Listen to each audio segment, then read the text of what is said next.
La ambulancia llegó, cuando ya todos habían dejado de gritar. El cuerpo yacía inmóvil entre los restos retorcidos del auto, y los paramédicos de la primera unidad ya estaban guardando su equipo. Pero había algo extraño en la forma en que la sangre aún goteaba fresca del tablero destrozado, algo que la paramédica notó inmediatamente cuando bajó de su unidad. Y cuando se arrodilló junto al hombre y vio sus ojos entreabiertos, supo que nadie más había notado lo que ella acababa de ver.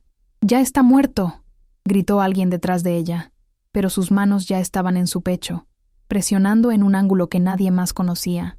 2 minutos después, el hombre tosió sangre y abrió los ojos completamente, y lo primero que dijo fue su nombre: Nissan. No recuerdo exactamente cuándo decidí que las reglas no importaban tanto como salvar una vida. Tal vez fue durante mi primer año en Los Ángeles, cuando vi morir a un niño porque nadie se atrevió a improvisar. O tal vez fue algo que siempre llevé conmigo desde Guadalajara, algo que mi madre me enseñó sin palabras. Que a veces tienes que confiar en lo que tus manos saben, incluso cuando tu mente grita que pares. Esa noche, cuando llegué a la escena del accidente en la autopista 101, el aire olía a gasolina y metal quemado. 3 unidades ya estaban allí. Vi a Marcus, mi compañero paramédico, hablando con los bomberos. Todos tenían esa expresión que conozco demasiado bien, la que dice que llegamos tarde. «Valentina, no hay nada que hacer aquí», me dijo cuando me acerqué. «El conductor del sedán ya fue declarado. Llevamos 15 minutos intentándolo, pero algo me hizo ignorarlo. Tal vez fue la forma en que el brazo del hombre colgaba del auto destrozado, todavía con un leve tono rosado en los dedos. O tal vez fue ese instinto que no puedo explicar, el que me ha salvado antes de cometer errores y me ha empujado a intentar lo imposible». Me arrodillé en el pavimento mojado de aceite. Los otros paramédicos me miraron como si estuviera loca. El hombre tenía unos 40 y tantos años, cabello oscuro pegado a la frente por sudor y sangre. Su pecho estaba inmóvil. «García, ya lo revisamos. No hay pulso. Pupilas fijas», dijo uno de los paramédicos de la otra unidad, un tipo corpulento llamado Stevens, que siempre me había mirado con desconfianza. «Fue impacto directo. El corazón probablemente se detuvo al instante». Coloqué mis dedos en su cuello de todas formas. Nada, pero había algo en la temperatura de su piel, en la forma en que su boca estaba entreabierta, como si hubiera estado a punto de decir algo cuando el impacto ocurrió. «Valentina, tenemos que irnos. Hay otro llamado», insistió Marcus. No le respondí. En cambio, posicioné mis manos en su pecho, pero no en el centro como nos enseñan. Las moví 3 centímetros hacia la izquierda y 2 hacia arriba, presionando en un ángulo de 45 grados.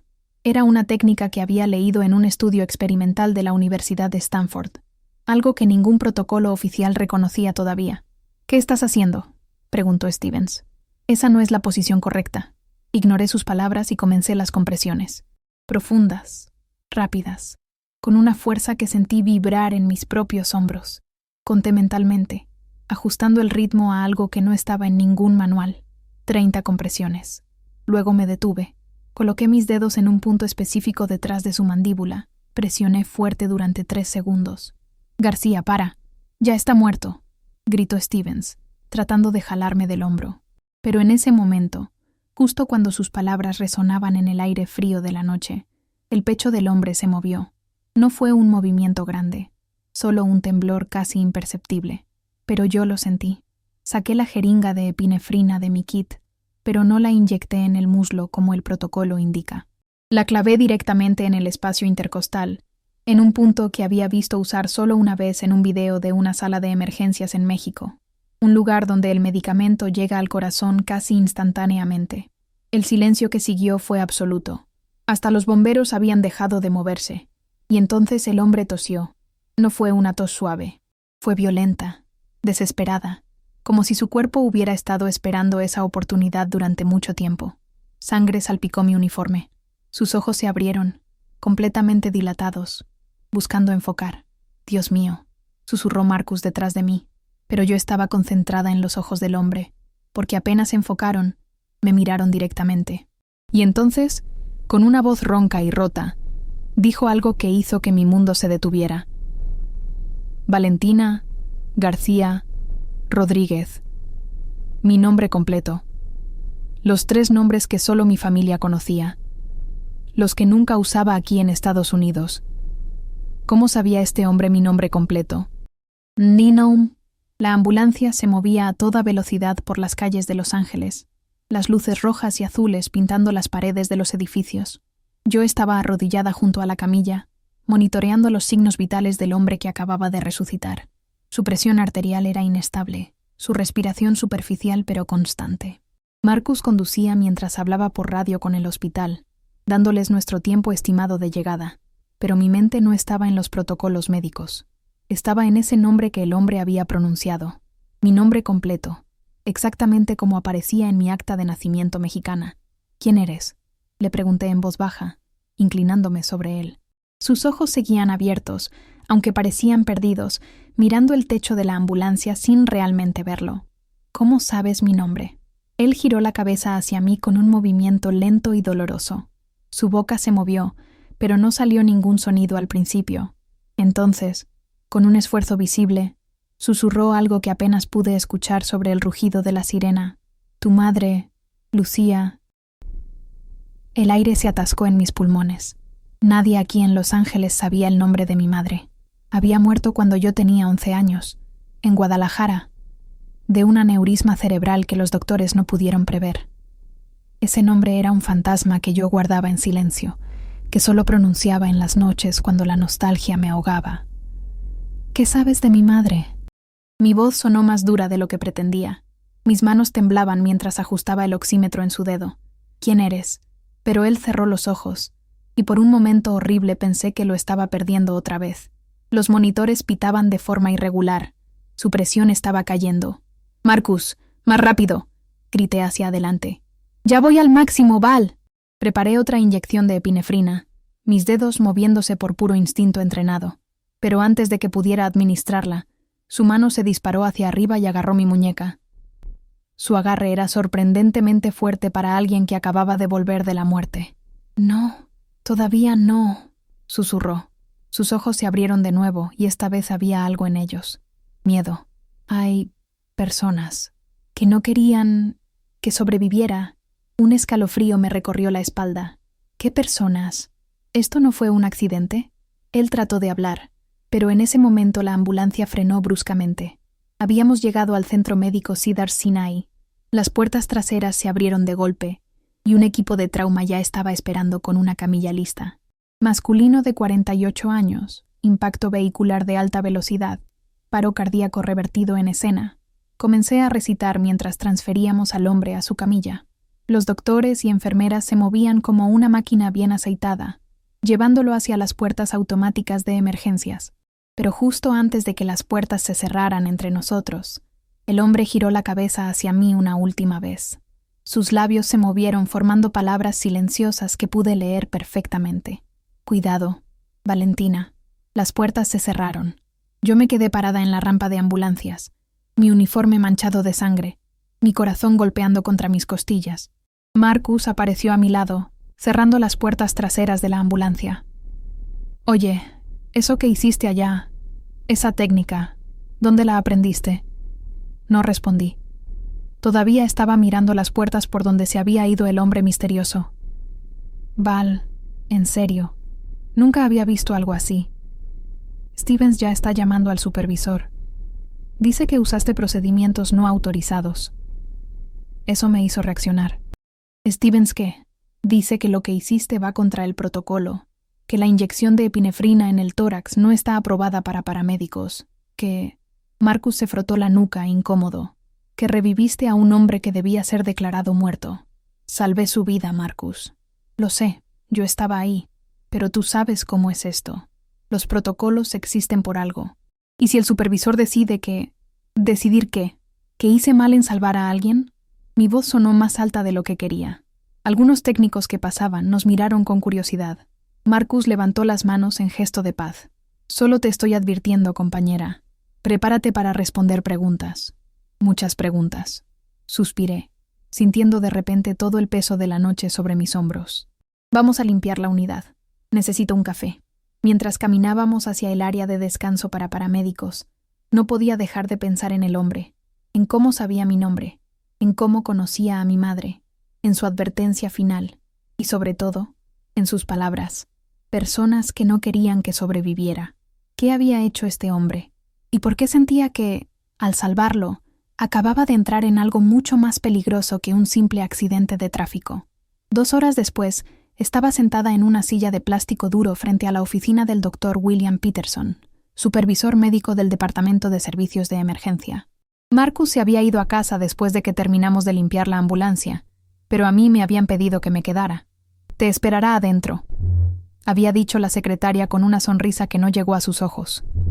Así que aquí estaba, con mi café frío en la mano, mirando la puerta cerrada y preguntándome qué tan graves serían las consecuencias de haber hecho mi trabajo demasiado bien.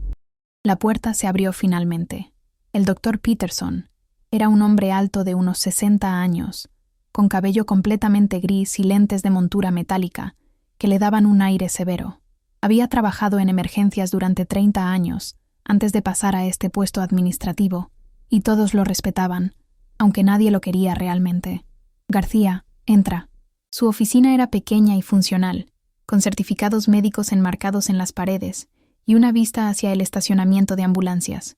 Me senté en la silla frente a su escritorio, tratando de parecer más confiada de lo que me sentía. «¿Sabes por qué estás aquí?», preguntó sin preámbulos, abriendo una carpeta frente a él. «Porque hice mi trabajo». Sus ojos se levantaron hacia mí por encima de los lentes. «Usaste una técnica no autorizada en un paciente que 3 paramédicos con más experiencia que tú ya habían declarado muerto. Y no solo eso, administraste epinefrina mediante inyección intracardíaca directa, un procedimiento reservado exclusivamente para médicos en sala de operaciones». «El hombre está vivo», respondí, manteniendo mi voz firme. «Eso es lo que importa. Lo que importa, García, es que tenemos protocolos por una razón. Esos protocolos nos protegen a nosotros y a los pacientes. Si cada paramédico decidiera inventar sus propias técnicas». «No la inventé. Es un método experimental desarrollado en Stanford. Leí el estudio completo». Los resultados mostraban... «¿Leíste un estudio?», interrumpió, y por primera vez detecté algo más que severidad en su voz. Había algo parecido a la preocupación. «García, tienes 26 años. Eres buena en tu trabajo, muy buena, pero no puedes jugar a ser doctora investigadora en medio de la autopista. ¿Entiendes las implicaciones legales si ese hombre hubiera muerto? O si hubiera sufrido daño cerebral por tu experimento?»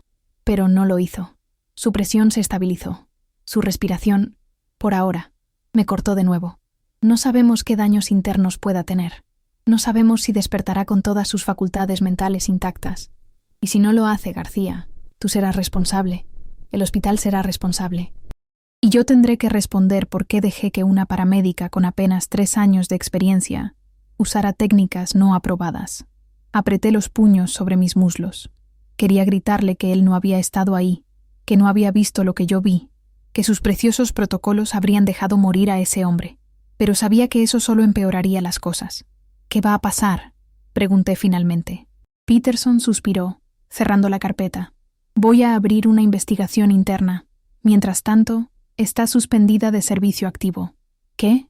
No puede hacer eso». «Puedo, y lo haré. Es procedimiento estándar cuando hay una violación de protocolo de esta magnitud. Recibirás tu sueldo completo, pero no puedes responder a llamados hasta que la investigación concluya». Se quitó los lentes y se frotó los ojos con cansancio. «Lo siento, García. Sé que crees que hiciste lo correcto, pero las reglas existen por algo». Me levanté de la silla, sintiendo que el piso se movía bajo mis pies. 3 años construyendo mi carrera aquí. 3 años demostrando que era más que suficiente. Y ahora esto. ¿Cuánto tiempo durará la investigación? 2 semanas, tal vez 3. Depende de la evolución del paciente y de los testimonios de los otros paramédicos en la escena. Hizo una pausa. «Y García, una cosa más. Mantente alejada del paciente. No quiero que intentes visitarlo o hablar con él. ¿Entendido?». Asentí, aunque por dentro ya estaba decidiendo exactamente lo opuesto. Necesitaba respuestas. Necesitaba saber quién era ese hombre y por qué conocía secretos que nadie más debería saber. Salí de la oficina justo cuando el amanecer comenzaba a pintar el cielo de naranja. El estacionamiento estaba casi vacío, solo algunas ambulancias en sus lugares de espera. Me apoyé contra la pared fría del edificio, tratando de procesar todo. Suspendida, investigada, y todo por salvar una vida. Mi teléfono vibró en mi bolsillo. Un mensaje de Marcus. «¿Cómo te fue?». Estaba escribiendo una respuesta cuando escuché pasos apresurados detrás de mí. Me giré y vi a una enfermera joven corriendo hacia las puertas de emergencias. Tenía esa expresión de urgencia que conozco bien. Y entonces escuché las alarmas. El código azul sonando en los altavoces del hospital. Código azul, habitación 237. Código azul, habitación 237. Un escalofrío me recorrió. Me acerqué a las puertas automáticas, aunque sabía que no debía. A través del vidrio pude ver el caos. Médicos y enfermeras corriendo por el pasillo. Un carrito de emergencias siendo empujado a toda velocidad. Y entonces vi algo que me heló la sangre. La habitación 237 era donde habían llevado al hombre que había resucitado. Algo estaba terriblemente mal, y cada instinto en mi cuerpo me decía que no era una complicación médica normal. Era algo mucho peor. No debería haber entrado al hospital. Las órdenes del doctor Peterson habían sido claras: mantenerme alejada del paciente. Pero mientras miraba a través de esas puertas de vidrio y veía el caos en el pasillo, algo dentro de mí simplemente se rompió. Había pasado toda mi vida adulta salvando personas, y no iba a quedarme afuera mientras el hombre que acababa de traer de vuelta a la vida moría otra vez. Así que entré. Las puertas automáticas se abrieron con un siseo suave. El olor familiar a desinfectante y miedo me golpeó inmediatamente. Mantuve la cabeza baja, caminando con la confianza de alguien que pertenece ahí.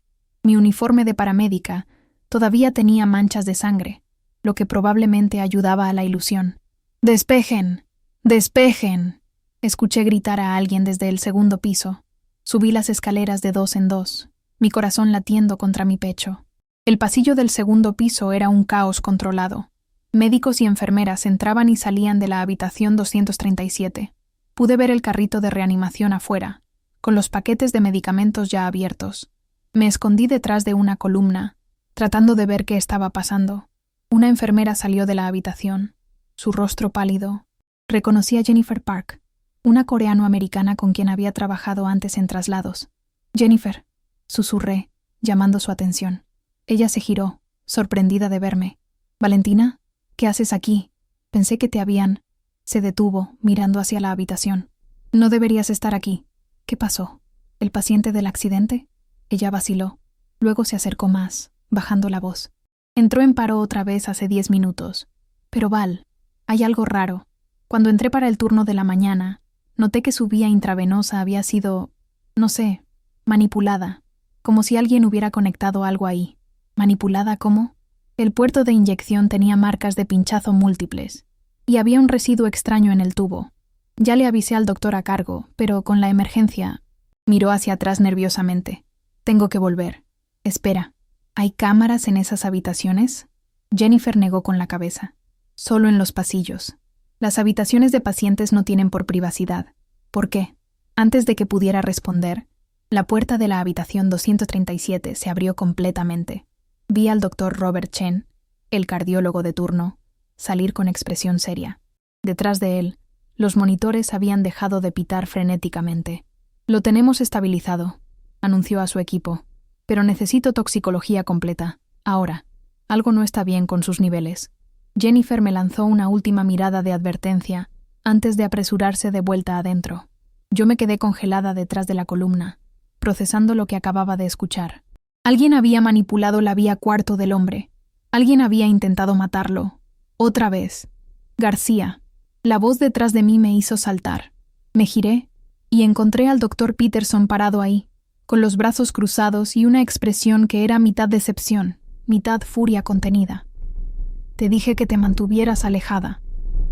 «Doctor, escuche. Alguien intentó...». «No me importa». Su voz era baja pero cortante como un bisturí. «Te di una orden directa, y la primera cosa que haces es desobedecerla. ¿Tienes idea de lo que esto significa? Alguien intentó matar a ese hombre», espeté, mi voz saliendo más alta de lo que pretendía. Varios miembros del personal voltearon a mirarnos. Su vía cuerporo fue manipulada. Jennifer Park puede confirmarlo. Necesitan revisar las cámaras del pasillo, ver quién entró. Suficiente. Peterson me agarró del brazo, no con fuerza, pero con firmeza, y me alejó de la multitud. Me llevó a una pequeña sala de espera vacía al final del pasillo. «Siéntate». No me senté. «Doctor». Ese hombre sabía mi nombre completo. Conocía a mi madre, y ahora alguien intenta matarlo. ¿No ve que algo está mal aquí? Por primera vez, vi algo cambiar en la expresión de Peterson. Una fracción de duda cruzó su rostro. ¿Conocía tu nombre? ¿Cómo? No lo sé. Por eso necesito hablar con él. Por eso necesito... No, me interrumpió, pero su tono había perdido algo de su dureza anterior. García, escúchame. Si lo que dices es verdad, si realmente alguien intentó hacerle daño a ese paciente, entonces la policía necesita estar involucrada. No tú. Es peligroso. Ya estoy involucrada. Desde el momento en que lo reviví. ¿Y por qué crees que eso es? Peterson me miró directo a los ojos. ¿Has pensado en eso, García? Este hombre aparece en un accidente de auto que bien pudo no ser accidental. De alguna manera sobrevive cuando no debería haberlo hecho. Conoce información personal sobre ti. Y ahora, alguien intenta terminar el trabajo en su cama de hospital. Hizo una pausa significativa. Tal vez no fue coincidencia que tú fueras la paramédica que respondió a esa llamada. Sus palabras me golpearon como agua fría. No había pensado en eso. ¿Y si no fue coincidencia? ¿Y si alguien sabía que yo estaría ahí? ¿Quién es? Pregunté finalmente. ¿Tiene identificación? Peterson suspiró. No, sin cartera, sin documentos. Solo un teléfono celular destruido en el accidente. La policía está tratando de identificarlo por huellas dactilares, pero hasta ahora nada. Es como si... Se detuvo. ¿Como si qué? Como si no existiera. Terminó en voz baja. Un escalofrío me recorrió la columna. Un hombre sin identidad que conocía mis secretos. Un accidente que tal vez no fue accidente. Un intento de asesinato en un hospital. Necesito verlo, dije, aunque sabía que era inútil pedirlo. No puedes. Y esta conversación termina aquí. Peterson se dirigió hacia la puerta. Vete a casa, García. Tómate las 2 semanas. Descansa. Y por favor, por tu propio bien, mantente fuera de esto. Pero justo cuando llegó a la puerta, se detuvo. Sin voltear, dijo algo más. Y García, ten cuidado. Si ese hombre realmente conocía a tu madre, si hay una conexión entre ustedes, entonces tal vez no seas tú quien está en peligro. Tal vez él está en peligro porque tú lo salvaste. Se fue antes de que pudiera responder.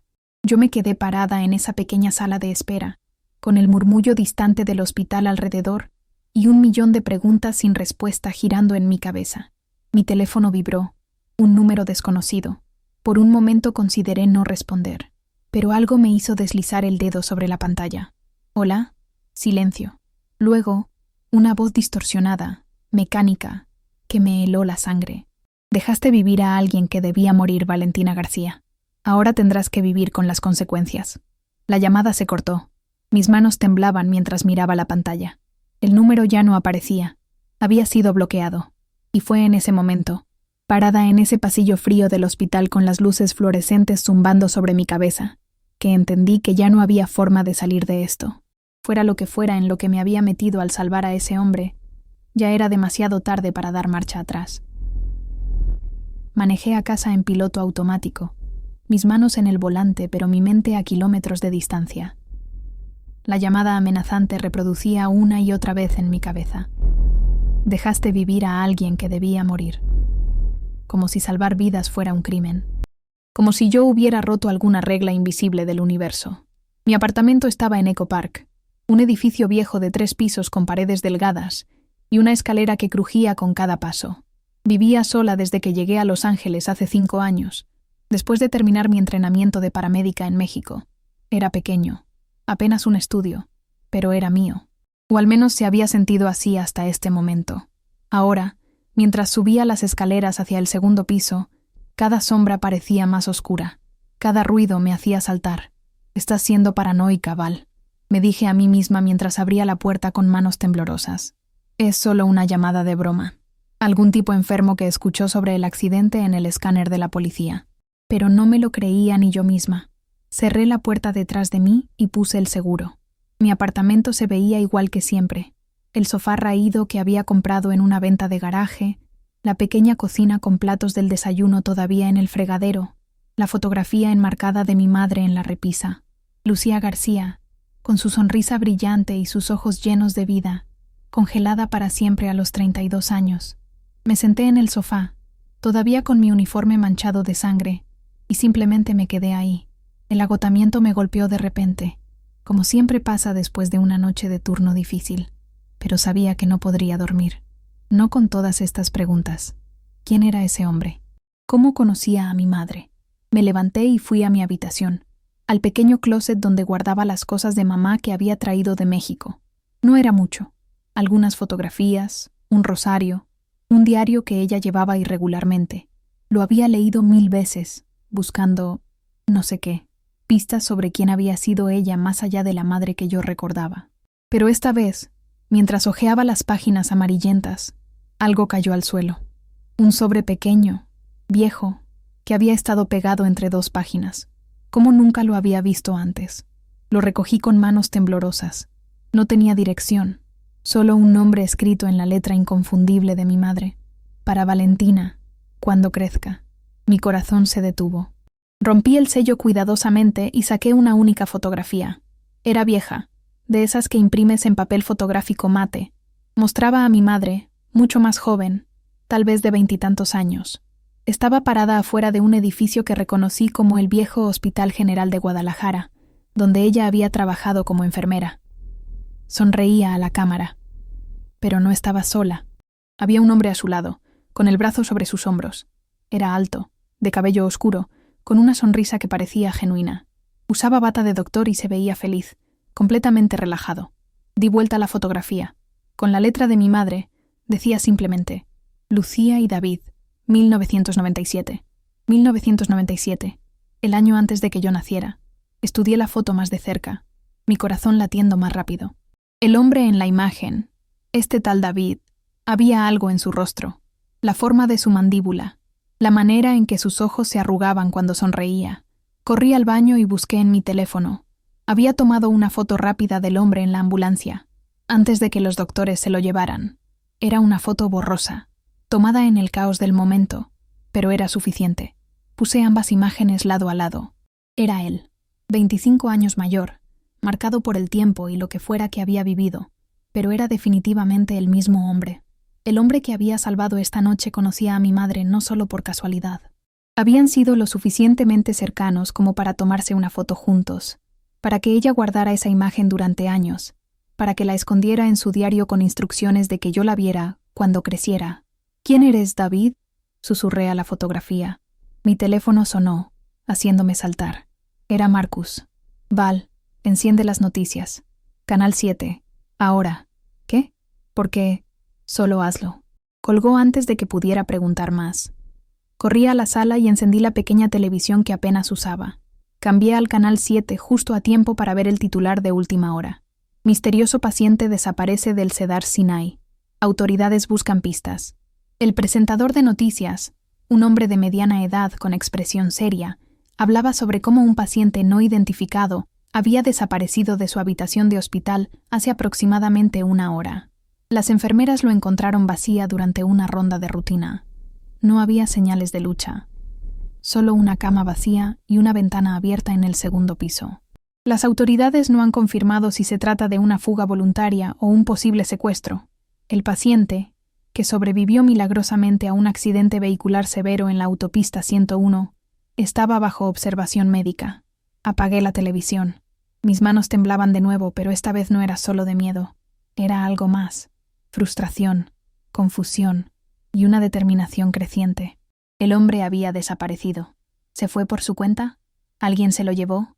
La misma persona que había manipulado su vía curvo. Personas que no querían que sobreviviera, había dicho él. Y ahora se había ido. Miré otra vez la fotografía de mi madre y David. Los ojos de mamá brillaban de felicidad en esa imagen. Era una expresión que yo rara vez le había visto cuando era niña. Como si este hombre, este David, hubiera sido importante para ella de alguna manera que yo nunca conocí. ¿Qué secretos guardabas, mamá?, pregunté a la fotografía. ¿Y qué tiene que ver este hombre con todo? Pero las fotografías no responden. Y ahora, con el hombre desaparecido y amenazas anónimas llegando a mi teléfono, yo estaba completamente sola con preguntas que crecían más y más oscuras. Fui a la cocina y me serví un vaso de agua, tratando de pensar con claridad.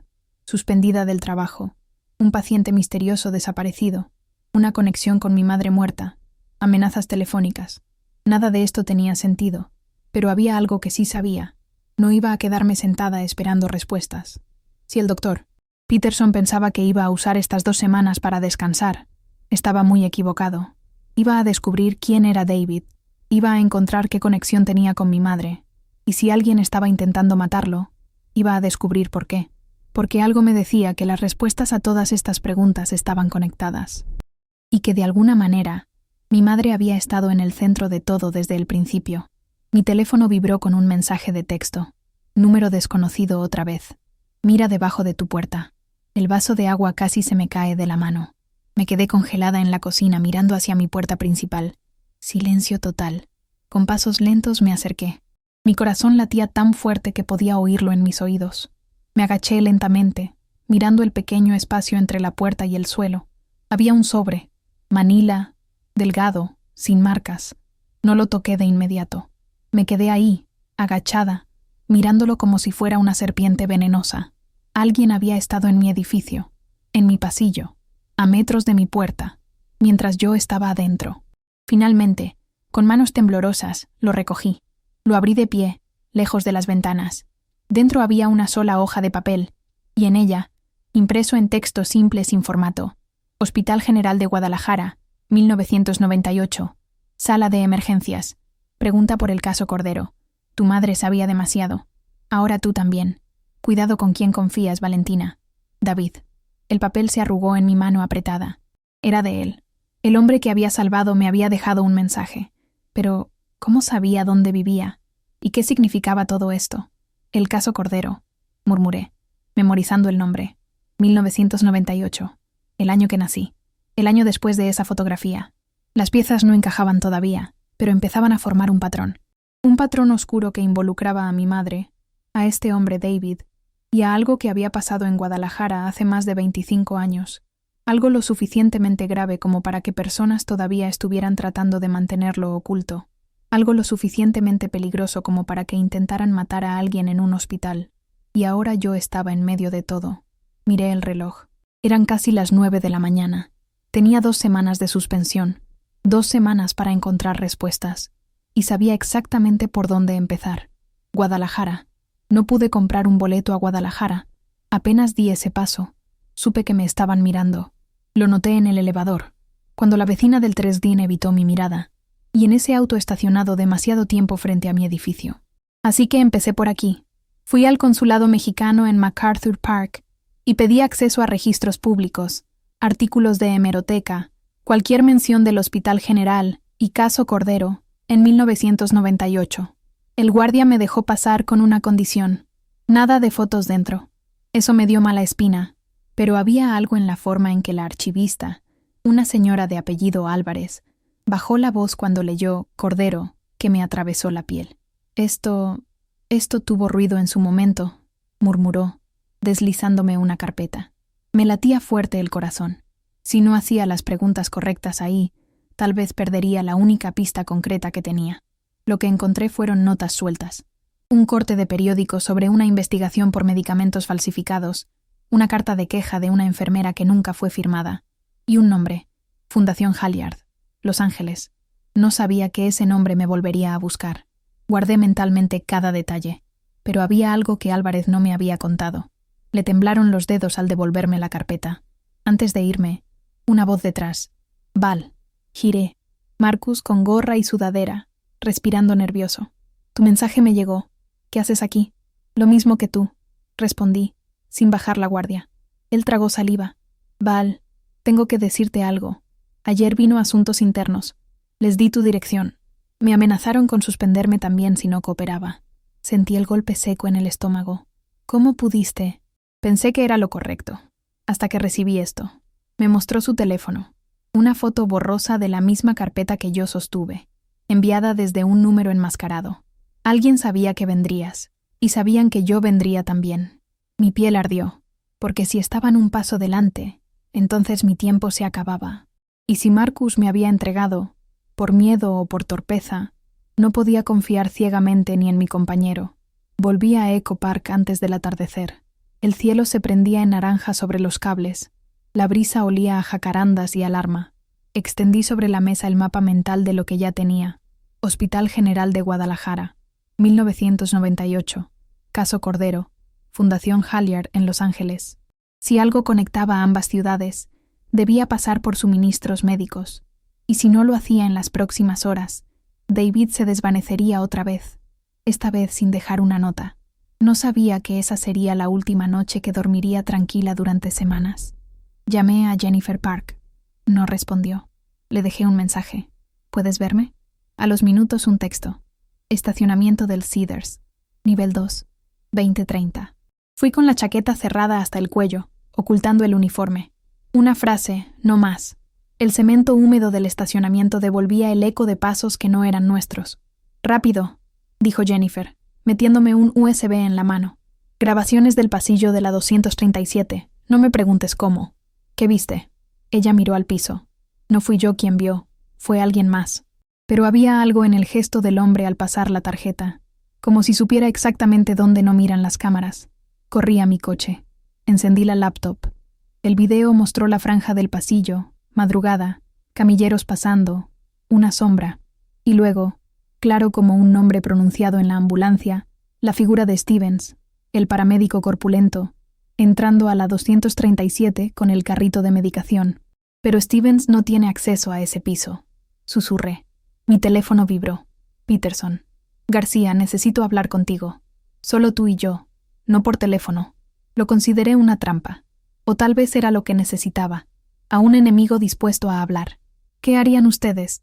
¿Se arriesgarían a la reunión o quemarían el puente? Lo vi en un café discreto a 2 cuadras del hospital. No llevaba bata. Solo una chaqueta oscura que lo hacía parecer más cansado. Me senté sin saludar. Usted sabía del caso Cordero. Sus lentes reflejaron el neón de la ventana. Sabía que preguntarías eso. Fundación Halyard, dije, empujando mi teléfono con las capturas.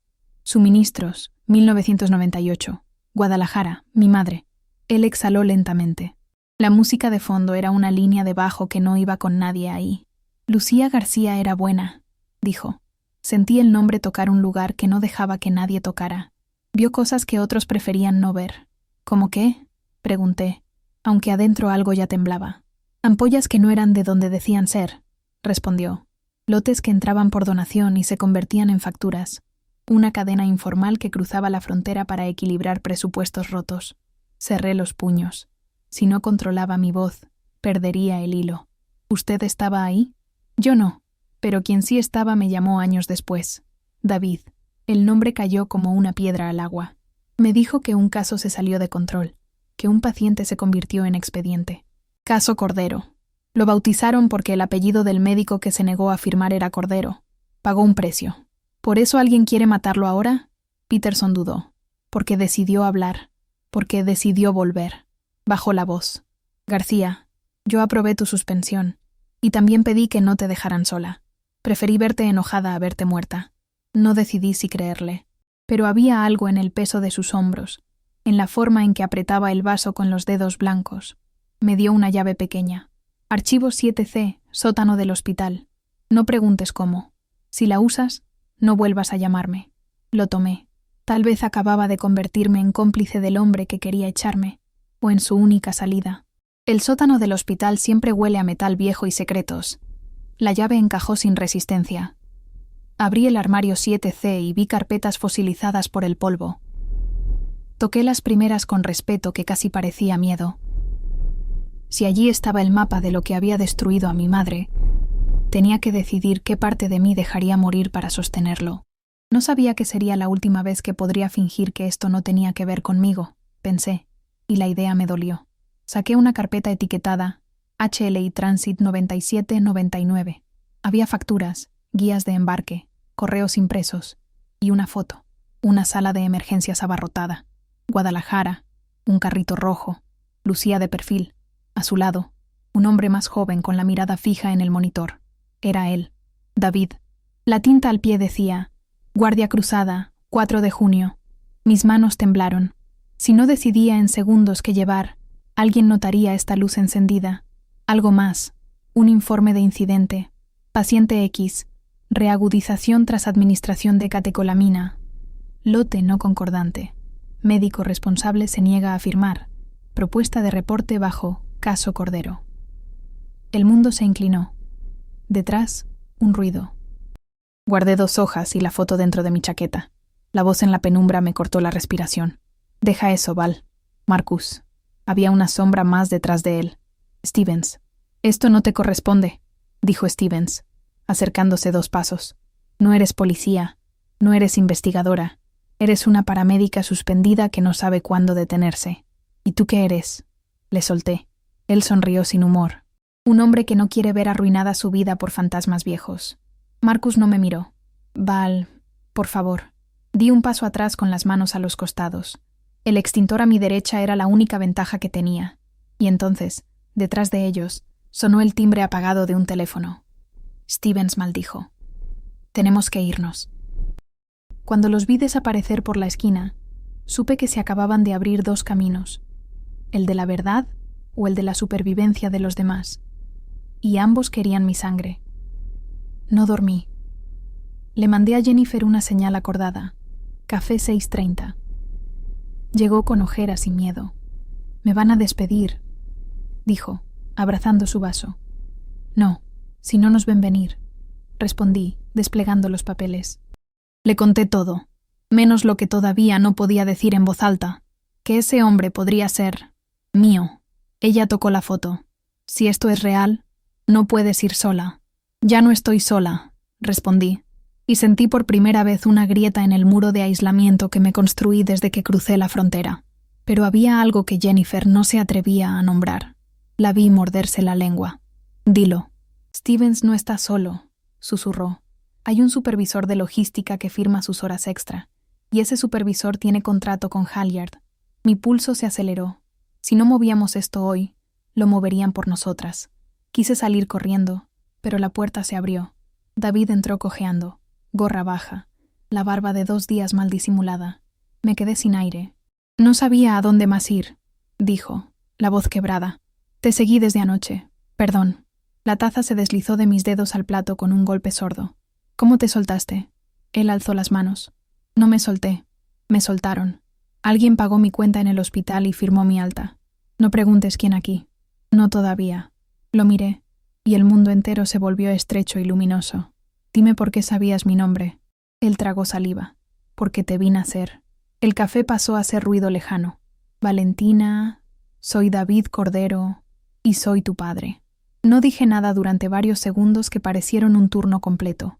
La ciudad fuera del vidrio se movía sin nosotros. «Mi madre nunca me habló de ti», logré articular. David asintió con un dolor viejo. «Me pidió que me alejara cuando se puso peligrosa la cosa. Si te quedas nos van a romper», dijo. Me fui.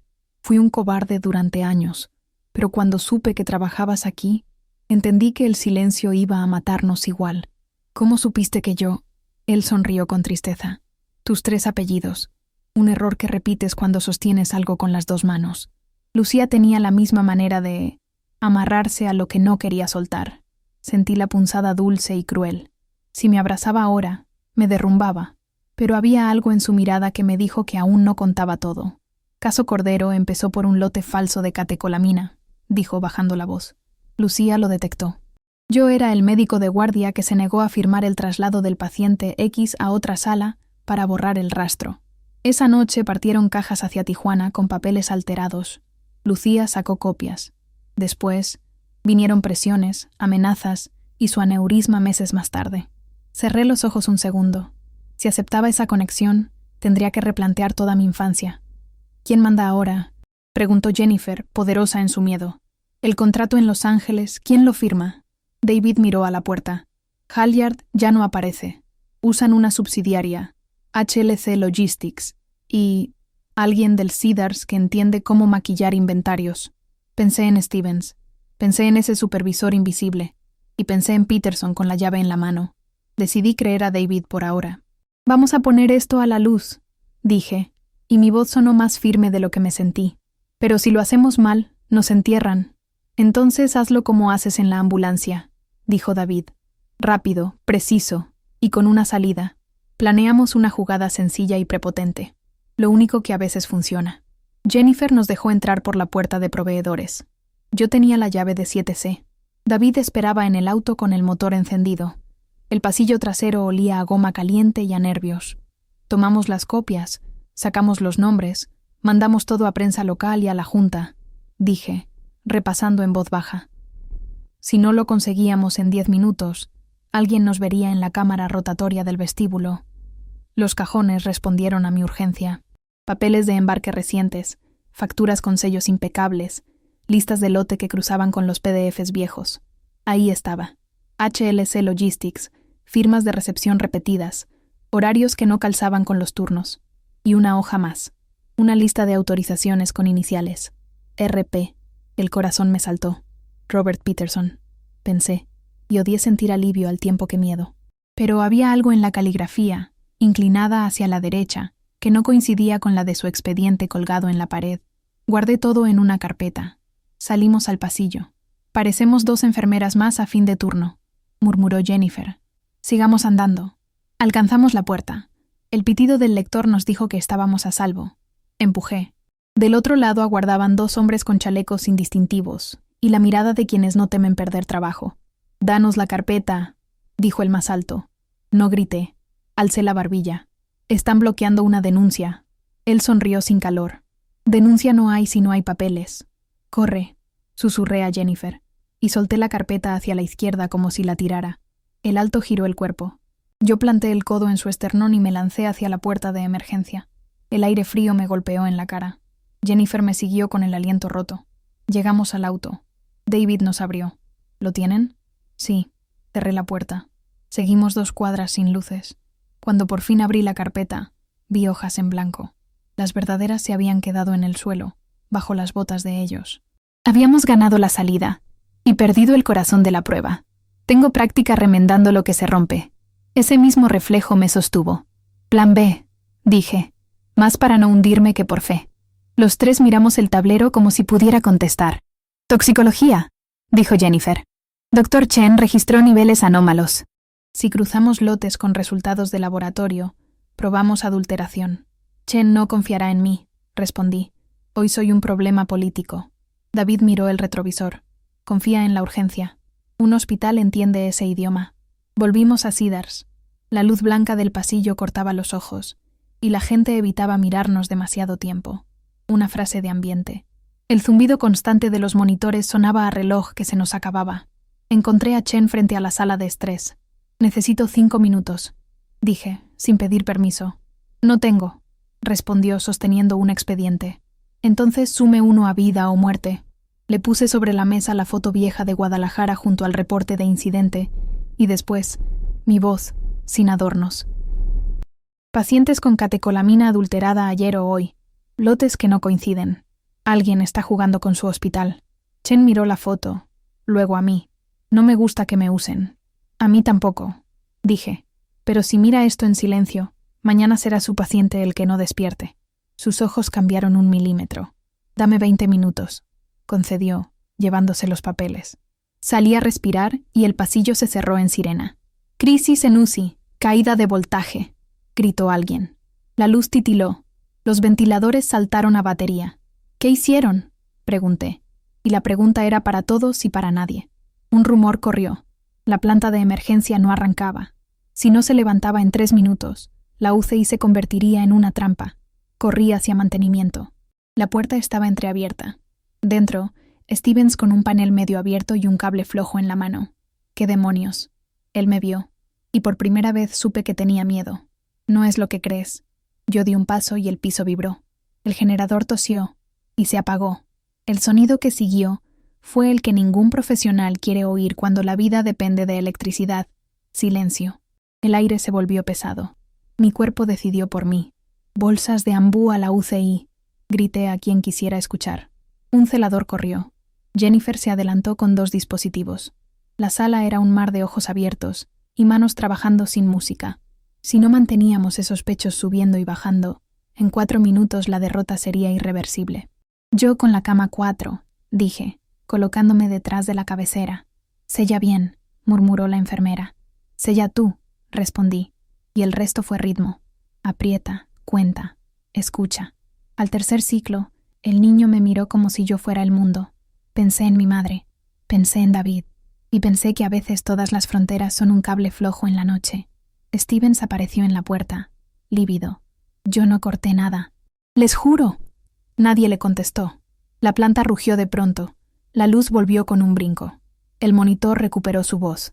El niño suspiró con el aire que volvía a tener dueño. «¡Falso contacto!», gritó alguien desde mantenimiento. Alguien lo soltó a propósito, o alguien lo apretó mal. No era una victoria limpia. Era un parche en el barco. Chen me buscó con la mirada. Levantó un papel. Toxicología confirma.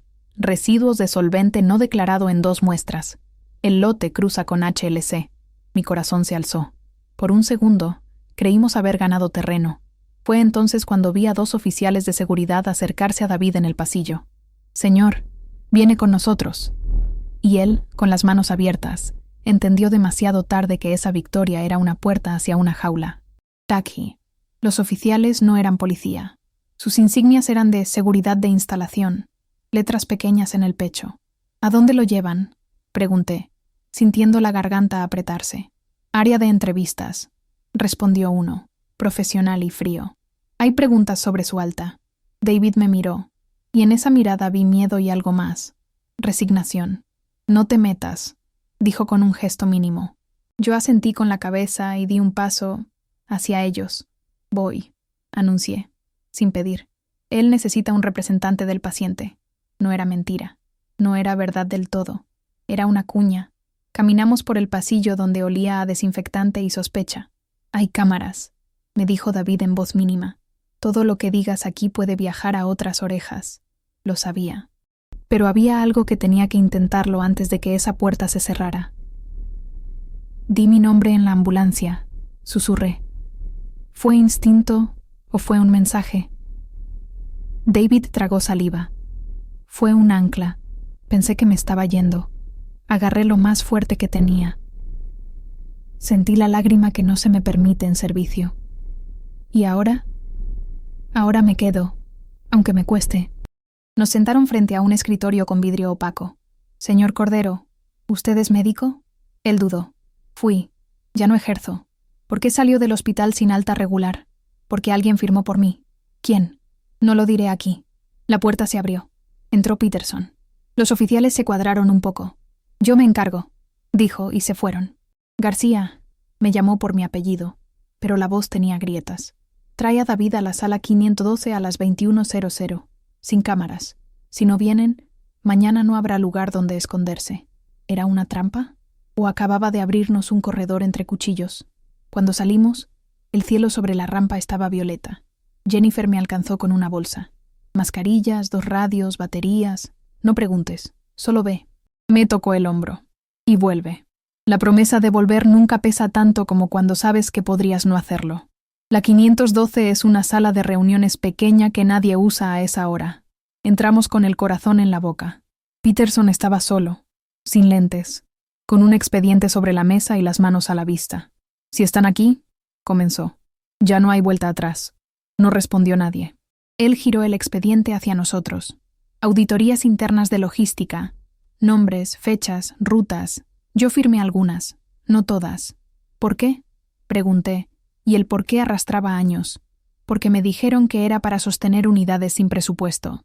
Tienes 2 opciones. O permites la entrada triangular de insumos, o cierras camas. Me creí su historia y la odié. Él señaló 2 firmas. «Estas no son mías. Las falsificaron. Y el beneficiario es el supervisor de logística, Roy Perkins. RP, no Robert Peterson». Mi estómago se volteó. «¿Dónde está ahora?». «Aquí», dijo una voz detrás de mí. Giré. Stevens, con el rostro duro. Y junto a él, un hombre rubio, 50 y tantos, traje sin corbata, sonrisa vacía. «Soy Perkins». Parece que reunió a todos los interesados. Peterson se quedó inmóvil. «Perkins, esto terminó». El hombre se rió apenas. «Nada termina. Se redistribuye». Perkins cerró la puerta. «Devuélvanme lo que se llevaron. O mañana la historia en los medios será sobre una paramédica que inyecta al corazón fuera de protocolo y un médico mexicano que huye». Sentí el sudor en la nuca. Si cedíamos, nos perdíamos. Si enfrentábamos, nos aplastaban. David me rozó la mano. «Falso triunfo», murmuró, apretando mis dedos. «Te abren la salida para encerrarte mejor». Lo supe. Íbamos a ganar una batalla ahora, para descubrir un problema más grande en el siguiente pasillo. Perkins creyó que podía negociar con miedo. Respondí con tiempo. No tenemos nada, dije, y miré a Peterson un microsegundo. Él lo entendió. HLC envió hoy un lote que no ingresó al sistema, soltó rompiendo la tabla. Está en el muelle 3 sin registrar. Si aparece una inspección sorpresa, adiós contrato. Perkins sonrió como quien ya vio ficciones. Sin orden, no hay inspección. Con prensa sí, dije yo, encendiendo el radio en canal abierto. Macías, ¿me copia? La voz de Marcus respondió a punto de romperse. Aquí. Ahora, dije. Muelles. Cámara del noticiero 7 en vivo. Perkins parpadeó por primera vez. Stevens miró la puerta. Alguien comenzó a correr en los pasillos. Bajamos por las escaleras, el aire ardiendo en los pulmones. El muelle 3 olía a caucho y traición. El camión tenía el sello de HLC con cinta mal puesta. Marcus levantó el teléfono apuntando la cámara. «Estamos en vivo», dijo al vacío y a todos los ángeles. Corté la cinta. Dentro, cajas con etiquetas de donación superpuestas a venta internacional. Chen llegó con 2 técnicos y un kit portátil. Abrió una ampolla, olió, miró el reactivo. «Esto es solvente barato», anunció. «Si esto entra, mata». Sentí el peso levantarse del pecho y caer en los pies. Habíamos ganado la escena. Fue entonces cuando se escuchó el frenazo. 2 furgonetas bloquearon la salida del muelle. Hombres bajaron con guantes, sin logos. Uno alzó una mano. «La transmisión se corta ahora». Marcus retrocedió con el teléfono. Jennifer me buscó con la mirada. Y yo entendí. Nuestra victoria acababa de convertirse en una invitación a una caza mayor. Charum. Nos refugiamos detrás de las columnas de concreto, respirando a golpes. «Arriba, a la sala de calderas», grité, señalando la escalera de metal. David me siguió con esfuerzo. Marcus se quedó grabando hasta el último segundo antes de subir. El eco de botas en el muelle subía por la escalera como fuego. Si no cerrábamos puertas detrás, nos alcanzarían antes de llegar al segundo descanso. La sala de calderas era un horno apagado. El metal tibio me recordó otras noches pegando a mano respiraciones prestadas. «Plan de fuga», dije entre dientes. Jennifer sacó una llave. «Puerta de servicio al pasillo B». Brincamos la baranda. El pasillo B tenía una ventana que daba a la calle lateral. Afuera, una ambulancia con motor encendido y sin tripulación. Mi casa sobre ruedas. «¿Conduces?», le dije a Marcus. «Conduzco», respondió. Bajamos por la escalera como un equipo que se inventa al correr. Detrás, voces. «Ahí». Abrimos la puerta. Corrimos. Saltamos. El motor rugió. Cedars a CHP. Persecución en marcha. Amenaza a instalaciones. Canté al radio, esperando que en algún lugar alguien todavía creyera en protocolos cuando más duelen. Las furgonetas aparecieron en el retrovisor. «Sujétense», gritó Marcus, tomando el giro hacia la 3rd Street. El tráfico era una lengua de luces rojas. El sireno nos abrió camino, esa música que divide el mar. «Si nos alcanzan, toquen el altavoz», dije. «Que nos vea la ciudad». David me miró.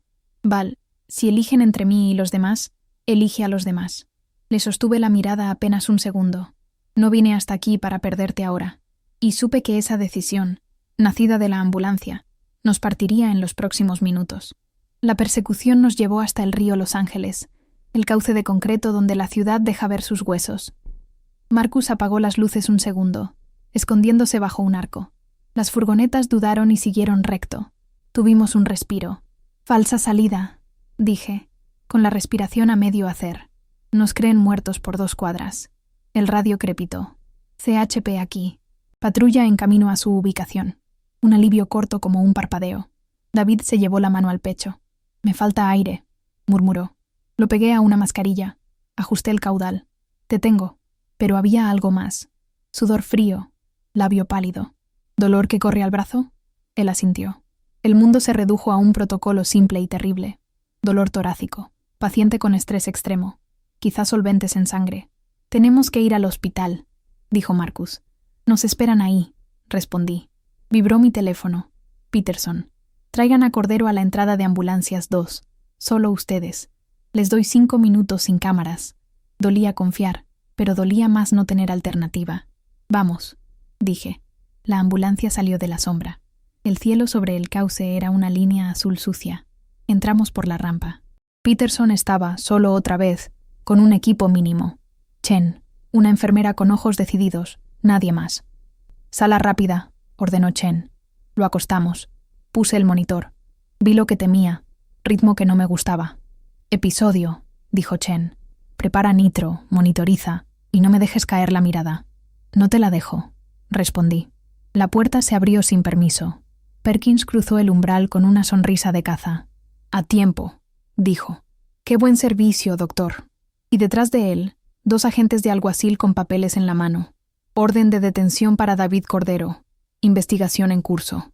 La falsa Victoria se nos volvió a reír en la cara mientras el monitor marcaba una tormenta que no podía esperar papeles. No había más esquinas donde esconderse.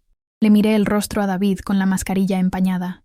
Val, no me sueltes, murmuró, y fue como si mi vida de entonces y mi vida de ahora se tomaran la mano sobre su pecho. No te suelto, prometí. La enfermera me entregó un frasco. Esto puede estabilizarlo, dijo, pero lo va a dejar vulnerable. Si se lo ponen las manos equivocadas, no sale de esta noche. Señores, dijo Chen a los alguaciles, está en tratamiento. Cualquier movimiento ahora compromete su vida. Perkins mostró dientes. La ley también salva vidas. El monitor subió un tono. Si no tomaba la decisión en los próximos segundos, David habría sobrevivido al metal y moriría de mi prudencia. Peterson dio un paso al frente, por primera vez de nuestro lado sin máscara. Yo firmo la responsabilidad médica de estos próximos 30 minutos. Nadie mueve a Cordero hasta que lo estabilicemos. Perkins lo miró con desprecio. Eso te costará el puesto. Ya lo perdí cuando miré a otro lado, respondió. Administré el medicamento con manos de piedra y agua. El ritmo bajó un poco, como si la tormenta respirara. David me apretó los dedos. Mi maletín, susurró. Doble fondo. Lo entendí. Miré a Jennifer. Ella asintió y desapareció hacia la ambulancia. Cuando volvió, puso sobre la mesa un USB pequeño, viejo. Esto, dijo, es la copia que Lucía hizo en el 98. David la tuvo siempre. Si cae al lugar equivocado, todo se borra. Si sale ahora, el mundo se entera. Lo sostuve entre el pulgar y el índice. Era liviano como una mentira y pesado como una herencia. Miré a David. ¿Lo hacemos? Haz lo que mi miedo no me dejó, susurró. Y supe que la redención también corta. Conecté el USB a la consola del box, no por capricho, por alcance. Peterson cerró la puerta y se plantó como un mueble vivo. Jennifer abrió una transmisión desde el terminal del hospital hacia la prensa que ya olía sangre afuera. Sin cortes, dijo. Sin ediciones. Chen estabilizaba con una mano y escribía con la otra. Confirmo adulteración en lotes. Urgencia pública. La pantalla se llenó de documentos antiguos y recientes, nombres y rutas, firmas falsas y verdaderas. La palabra Cordero parpadearía en titulares en 10 minutos. Perkins dejó de sonreír. Dio un paso hacia mí. Estás cometiendo un delito federal. Yo no bajé la mirada. Estoy impidiendo uno. Los alguaciles recibieron algo por radio. Uno miró a Perkins. Señor, nos piden que no toquemos al paciente hasta segunda orden. Perkins palideció. Eso es temporal. Eso es hoy, dije. Y hoy era lo único que me importaba. El monitor dio un salto. David hizo una mueca. Sigue conmigo, le pedí. Él respiró, obediente. Mi teléfono vibró con mensajes, notificaciones, ruido. Los apagué todos. Aquí la música era otra. Chen alzó la vista. Está respondiendo. Se me aflojó la espalda. Peterson abrió la puerta cuando golpearon. No eran hombres sin insignias esta vez. Eran reporteros, cámaras, luces. Doctor, puedo confirmar que hoy salvamos a un hombre, dijo, y que mañana habrá más que uno si dejamos de mirar a otro lado. Me apoyé un segundo en la pared. Sentí que el mundo, por primera vez en días, no se inclinaba. Miré a David. Me devolvió la mirada con ojos llenos de vida robada y de vuelta. Nunca pensé que esa sensación doliera tanto, y entonces el hospital se oscureció como si alguien hubiera puesto la mano sobre el sol. La planta esta vez sí arrancó, pero con intermitencias. Red saturada, gritó mantenimiento. Los monitores volvieron y se fueron como olas. No podía perder a nadie en esa marea. Ambos listos, canté, y las manos respondieron. En la cama contigua, el niño de la UCI volvió a mirar al techo como esperando permiso para vivir. Respira conmigo, le dije, y sentí que le debía ese aire desde antes de conocer su nombre. Perkins desapareció entre sombras. Los alguaciles se quedaron. Jennifer mantenía la transmisión viva con pulso. Chen me mostró el monitor. Se mantiene. Peterson se apoyó en el marco. García, dijo, y la I sonó rara en su boca. Lo que hiciste en la 101 fue torpe y brillante a la vez. Hoy no era protocolo, era necesario. No respondí. Solo apreté más la bolsa de ambú. Dentro, en el borde de la mesa, el USB seguía conectado como una granada desenroscada. Pensé en Lucía. Pensé en que quizá alguna vez alguien le sostuvo una bolsa así cuando intentaron asfixiarla en otro idioma. La luz volvió plena. Al fin, los monitores cantaron una línea clara. Afuera, las sirenas de patrulla anunciaron equilibrios nuevos. Marcus asomó la cabeza con los ojos húmedos. Salió en todos lados, dijo. Te están llamando héroe. No soy héroe, respondí sin voz. Soy paramédica. Miré a David. Tomé su mano. No sé cómo es esto, confesé. Y fue la verdad más pura que tuve en años. Yo tampoco, dijo. Pero si te parece, podemos aprender a ponerle nombres sin apellidos. La puerta se abrió una última vez. Un mensajero con una carpeta. Orden de suspensión retirada. Investigación cerrada. La paramédica García vuelve a servicio activo. Peterson tomó el papel. Me lo entregó. Vuelve a hacer lo que haces, dijo. Salva vidas. Y cuando toque, salva el sistema también. Salí a la rampa un segundo. El cielo sobre Los Ángeles tenía ese azul que solo pasa después de la tormenta. Me limpié la cara con el dorso de la mano. El timbre de un nuevo llamado sonó en mi radio. Unidad 32. Código rojo en la 110. Respondí sin mirar a nadie más. Unidad 32 en camino. Y en la distancia, antes de cerrar la puerta de la ambulancia, juraría haber escuchado la voz de mi madre, simple como siempre. Anda, mija. Haz lo que tus manos saben. Gracias por acompañar esta historia. Si te conmovió, cuéntame en los comentarios desde dónde nos escuchas y suscríbete para no perderte las próximas guardias.